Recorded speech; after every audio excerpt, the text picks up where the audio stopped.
Biden, le gouvernement américain ne peut rien faire contre l'épidémie dans les prochains mois. Le président Biden à la Maison-Blanche a déclaré vendredi 22 janvier, je cite, « Nous ne pouvons pas changer la courbe de l'épidémie dans les mois à venir. » Il a également annoncé que selon l'analyse de son équipe économique, la crise de santé publique causée par l'épidémie actuelle aux États-Unis ne s'améliore pas, mais s'aggrave. M. Biden a déclaré « J'ai signé aujourd'hui un décret ordonnant à l'ensemble du gouvernement d'aider les millions d'Américains qui ont été durement touchés par l'épidémie, ce qui oblige le gouvernement fédéral à faire tout son possible pour apporter une aide aux familles, aux petites entreprises et aux communautés.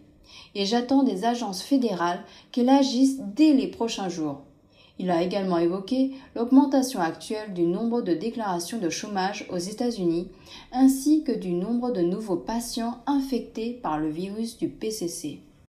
Il a déclaré à propos des conséquences actuelles de la pandémie, je cite, « Un nombre considérable d'Américains souffrent. 400 000 Américains sont morts maintenant et les estimations pourraient atteindre 600 000. De nombreuses familles risquent de souffrir de la faim par manque de nourriture.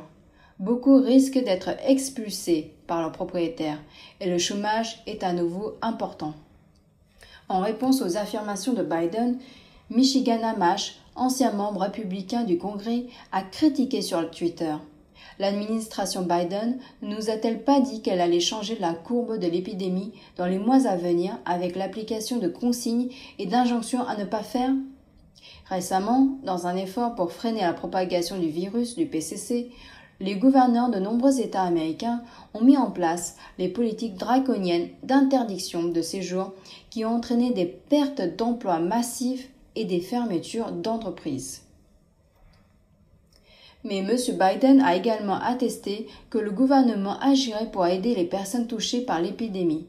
Je cite, « Bien que le projet de loi sur les mesures de lutte contre le coronavirus adopté en décembre dernier soit une première étape pour aider ces personnes.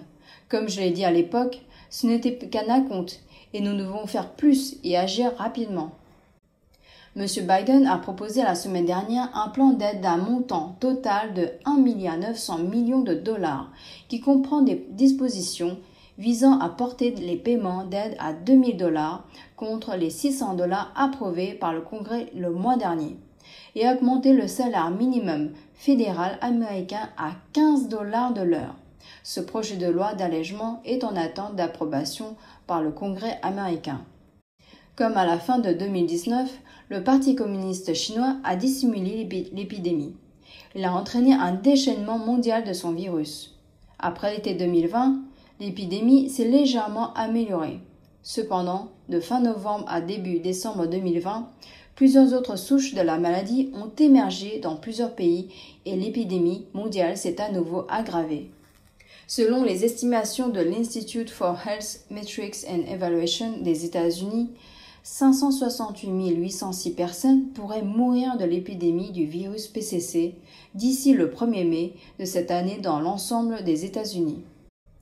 Anthony Fauci, expert américain en maladies infectieuses, a stipulé le 21 janvier que les chiffres actuels d'évaluation de l'épidémie aux États-Unis peuvent être quelque peu décalés. Parce qu'entre le comptage des nouveaux patients apparus, il faut souvent un délai de 2 semaines avant qu'ils ne soient pris en compte dans le nombre de patients hospitalisés ou occupant les unités de soins intensifs. Puis, il faut également encore 2 semaines supplémentaires avant qu'ils ne soient comptés dans le nombre de décès.